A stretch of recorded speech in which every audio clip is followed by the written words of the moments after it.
Yeah, I mean, I think that shows that they're a tremendous team.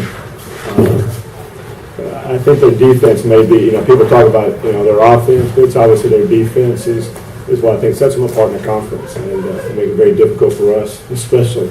But a tremendous amount of respect for Gulf Coast and calling their players. And, obviously that's what we're trying to grow our program to. So we'll continue to work and get better, learn from them.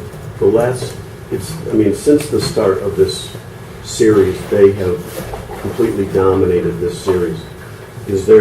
You mentioned defense, but you haven't been within single digits, I don't think, in any game. Is there anything besides that why they've been able? Well, I can only speak for 2 years. The fact that part of our problem, we got freshmen and sophomores, and they're not used to playing at that level of competition and intensity. Frankly, for this right here, and I talked to our team too about, they're almost a fourth-generation team. They've had seniors to beget seniors all the way down the line, and there's a certain level of expectations that I know we have not been able to reach up to yet. And some of it's just maturity, and some of it is they're talented. Coach, obviously much better effort coming out in the second half. Was that a result of a schematic change at halftime or just an encouraging speech? Neither. I wish it was one of those two. I think some of it is just getting used to playing in a tournament atmosphere. We haven't been here, and I don't know, we didn't make it last year, a couple years before, youth. They're trying too hard. And I think they did the same days before. I think we made better reads. I think we did things, just kind of settled into it. I think early on we let the fact that we missed some shots that we've been making here lately affect everything else that we did. And a lot of that is immaturity. Yeah, they only beat you by 3 points in the second half.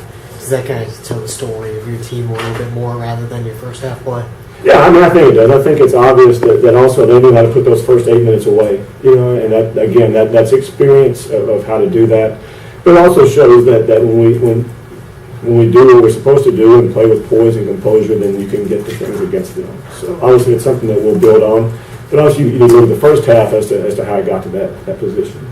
What was it about the defense in the first half that was really effective against you guys? I think it's them in general. I think we rushed just a little bit. They pressure. They do a good job collapsing and rotating their defense, and which makes you rush a little bit to try to get off a little bit quicker and disrupts timing. I think they're physical. All the things that you ask your team to do. Obviously not the outcome that you were hoping for, but there were some encouraging things. Ashley and Chandler both got into the lane, started scoring a little bit. They're both coming back next year. Can you give us a little preview of what you're expecting from your team going forward?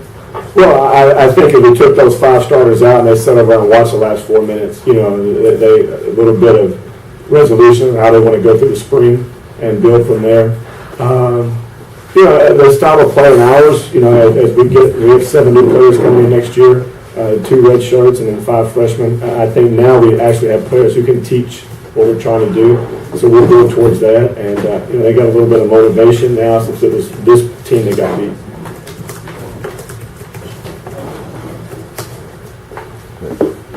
Anything else, guys? I will say. Okay. Thanks.